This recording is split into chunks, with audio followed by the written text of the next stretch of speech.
too complex.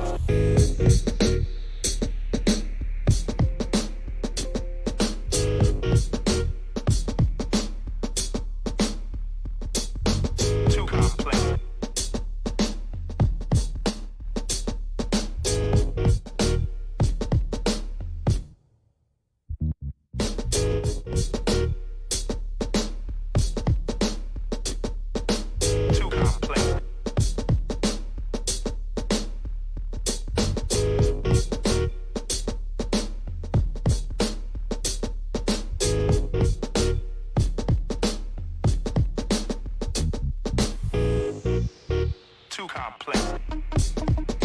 Too complex. Too complex. Too complex. Much too complex.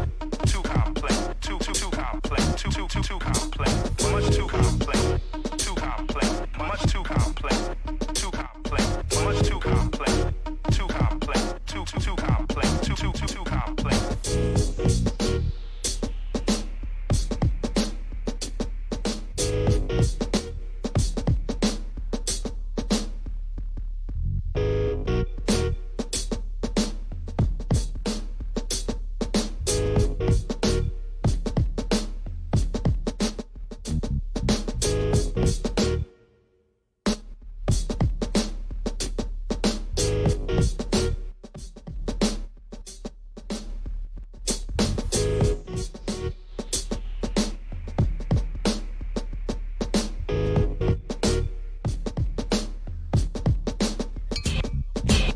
Too complex, much too complex, too complex, much too complex, too complex, too complex, too complex.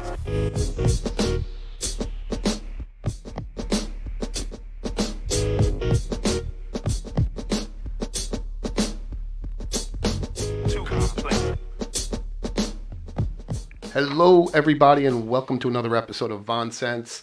We've been getting a lot of questions about Facebook marketing from our friends, businesses, family, cousins, sister's cat's dog. I don't know what a cat's dog is, but I guess a cat can have a dog. Very good. So we just thought we'd throw together this quick live cast to kind of talk about some do's and don'ts. And a lot of people see that big, juicy boost button sitting on Facebook. So we thought we'd talk about that a little bit. If you have any questions, phone numbers on the bottom there. Feel free to call in. We'll be happy to. We got Margie toned in. Hey, Margie. We'll be happy to answer any questions you have in regards to Facebook marketing.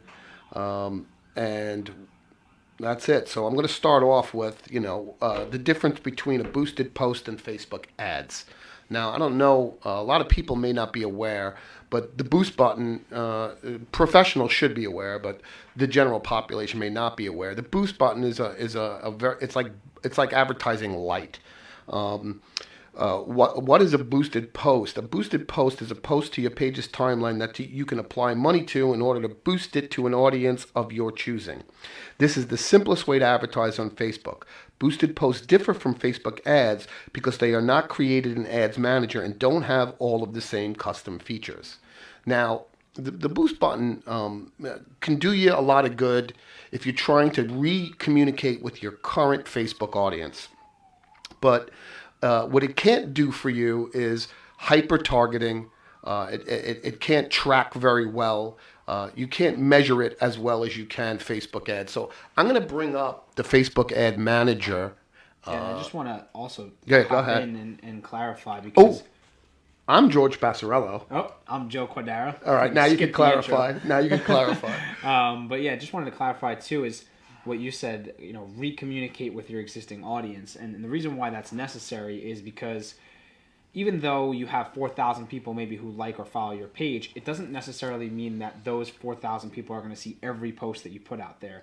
And that's They probably won't. Yeah, it's likely that they won't, unless they're really active, meaning that they like a lot of your posts or they comment often or check your page often. They won't see your posts in their timelines. So that's why there is a need out there to run ads to people who are already following your page because it's likely that they're not.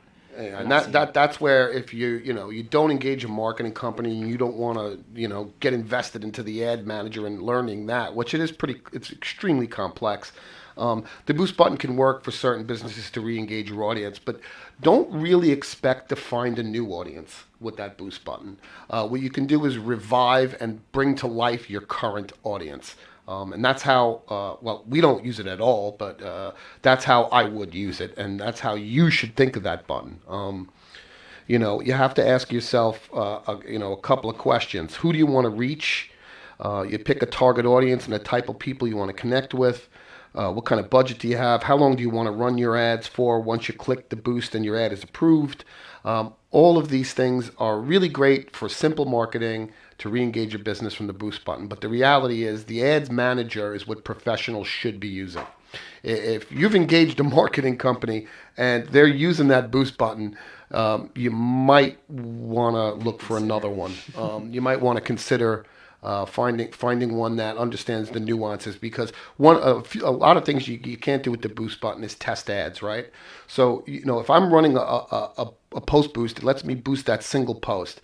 One of the things that I think separates the average ad run from a professional ad run is the number of tests of audiences, ad copy, graphics, and all these variations to make sure that you're spending the money in the right spot. So just to give you a clearer idea, I'm gonna transition over and I'm gonna show you Ads Manager. Hopefully you guys can. All right, I think you can still hear me. So in the top right corner, once you set up your business account, you get Ads Manager. So this is Ads Manager. And you can see here, this is a list of all the ad accounts that we control, but most of you will see one if you're doing your own.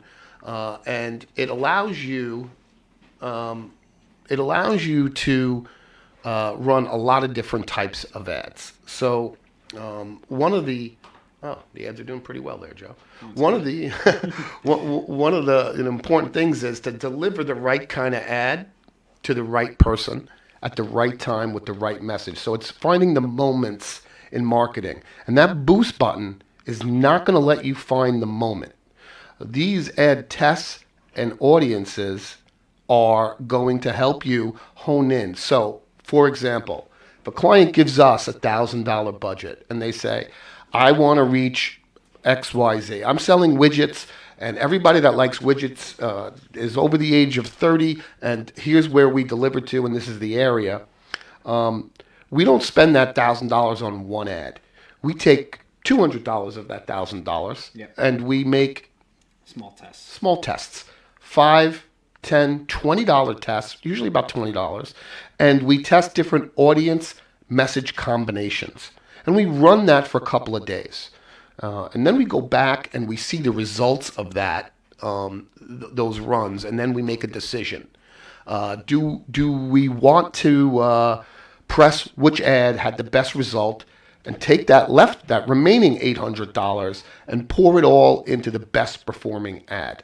Yeah, and best performing ad could be a lot of different things depending on what the goal of the client is. But something that George always says, which is true, is that the bottom line is if the client is not making money or achieving their goal, whatever it may be, then we're not making money. So the bottom line is we don't want to engage in anything that's not going to be successful for you. So we don't want your money just to spend.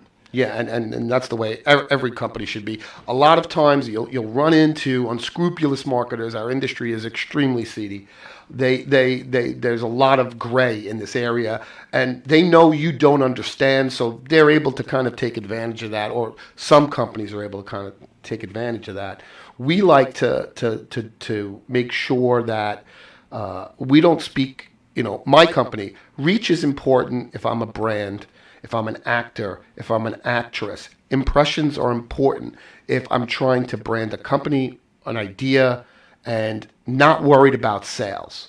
But the reality is, if I spend 100, you better make 110 so we can keep marketing for you, right? So Joe's just been doing this about 2 years, yeah. 2 years, a little over 2 years, and you went from what's this button to understanding and doing very well at these ads. And you had set up a test. I don't know. Do you still have that, Steve Saperstein? Video? Yeah, I should Yeah. have it. Yeah. Is it on Google Drive? Yes, it is. All right, I'll bring it up, and you could kind of talk a little bit about it. So, one of the things that we were testing during the political kind of craze, actually a couple of things. First, I'll speak a little bit about a test that we did with one of our senator candidates. I wanted to see what it was that the audience was going to take better to. Was it Senator Marty Golden or I? Right? So is that the first person or is it the third person that's going to work best? What we found, generally speaking, in a kind of brief test, was that the first person ads did better. But in more detailed campaigns where we had more time, we actually started to realize that it depends on who it is that's watching the actual video or who's looking at the ad. Some people, maybe different age groups or different areas, prefer that third person. It seems more official, more legitimate. But for the most part, we saw that people speaking in the first person was best.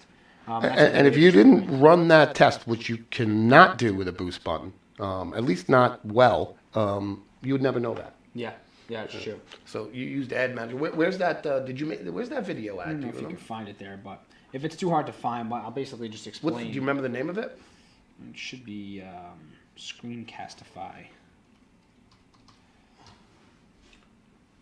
All right. Let me take a look. But basically, the premise of the test. Let's see, what test? Now I'm forgetting exactly what that test was about. We did so many of them. We tested audiences with Steve, right? So, like we said, we went through and we set up 3 different audiences with the same ad, and then we repeated that with those 3 same audiences with a different ad, and we looked at what they call relevancy, right? Was this ad relevant to its audience? That's one of the scores you'll never find on a boost button that you will find in Facebook Ad Manager. So this relevancy tells us we hit the right ad with the right people. So when we're done with that 9 ad test, what comes out of it is the most relevant ad, and maybe there could be tie. There has been. I don't think there was on that one. Shared it with you, actually. Yeah. So we run both. Oh, you shared it with. Yeah, I shared it with you to your email. What this is, and we're talking about this video a lot. So this video is basically a screen capture of, and a little bit about me explaining what this test consisted of. And then actually another thing that was really interesting is that the platform changes so much, and there's a lot of error messages that sometimes come up. And we actually went to Facebook, George and I, and told them about our experience with the platform. The bottom line is a lot of times they send us error messages that are difficult to read in times of pressure where we need to get an ad off. Sometimes it's really tough to get certain copy in and certain graphics in. So it's really interesting. What I think in particular the word opioid was the one that that was giving us the problem. Facebook did not want us to use the word opioid. The minute we took the word opioid, because we were talking about drug addiction, out of the text, that ad went right. Right. And we spent how long figuring that out? Couple hours. Yeah. At least. Through tests. So let me show you this quick video here, and maybe this will help you, and we can talk a little bit about it. All right, mics are hot, so let's just turn this on. How you doing, everybody? This is Joe from the Vaughn Agency, and today we're going to go through a little test that we ran on Facebook ads. So we are a full-service digital marketing agency with a heavy focus in politics. So I'm going to just dive right in and take you to our Facebook Ads Manager. So we've created a test for a client of ours to kind of understand what's going on in the back end of Facebook's algorithm, and also to understand the differences and performance for different types of copy, thumbnails, and video lengths. So as you can see here in the ad set level, the budget and time frame will be the same so that the test is not skewed. And then here we have a bunch of versions of the actual ad that we're going to be running. So the overall scope for this campaign was to highlight the dangers of the opioid epidemic going on in New York, and then use our candidate's plan to present the audience with a solution for that problem. So I'll start off by showing you here the long version with de Blasio thumb and generic copy. So that obviously doesn't make much sense to you. I'll explain it a bit. Long version being the 2-minute version instead of the 60-second version.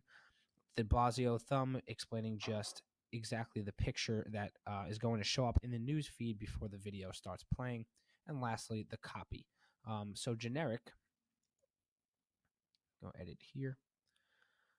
This ad went off right away. No problems getting it through.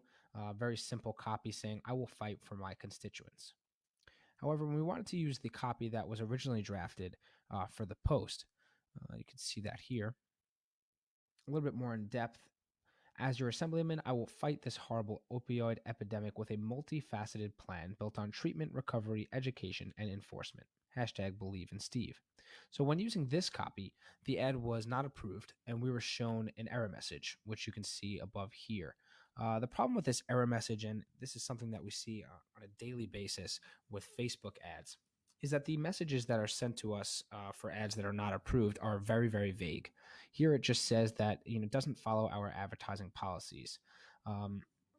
So for that reason, we had to run a test to see what exactly about the entire ad was stopping Facebook from showing this to the audience. And through these testing and changing some of the thumbnails, the version, and the copy, we're able to see that anything with the longer copy and more detailed copy would not be approved, and anything with the generic copy was approved. So essentially, we're able to see that it's probably this word here, opioid, or maybe the phrase opioid epidemic, that Facebook doesn't want showing up in people's newsfeed. And while we understand that, we want to make Facebook a happy place for people to communicate and connect, so we don't want too much vulgar stuff in there. But the word opioid and the phrase opioid epidemic is simply shouting out something that's really important that's going on in our community. And in this case, we're presenting a solution to it. So it should be something that's allowed in the newsfeed. The reason why it's really important to see this test and understand the differences in the ads is that without that, you're not able to really get what the algorithm is going by. We can't see the back end. We can't see what exactly these algorithms are judging as good and not good to be on their ad platform. So at the Vaughn Agency, we always recommend basically testing different types of copy, video lengths, video sizes, and even placements within the ads manager. And for that reason, we do not recommend using the boost button. The boost button is kind of like the easy way out. It doesn't allow you to get as much data from your campaigns, and it also doesn't allow you to get as specific and relevant as you can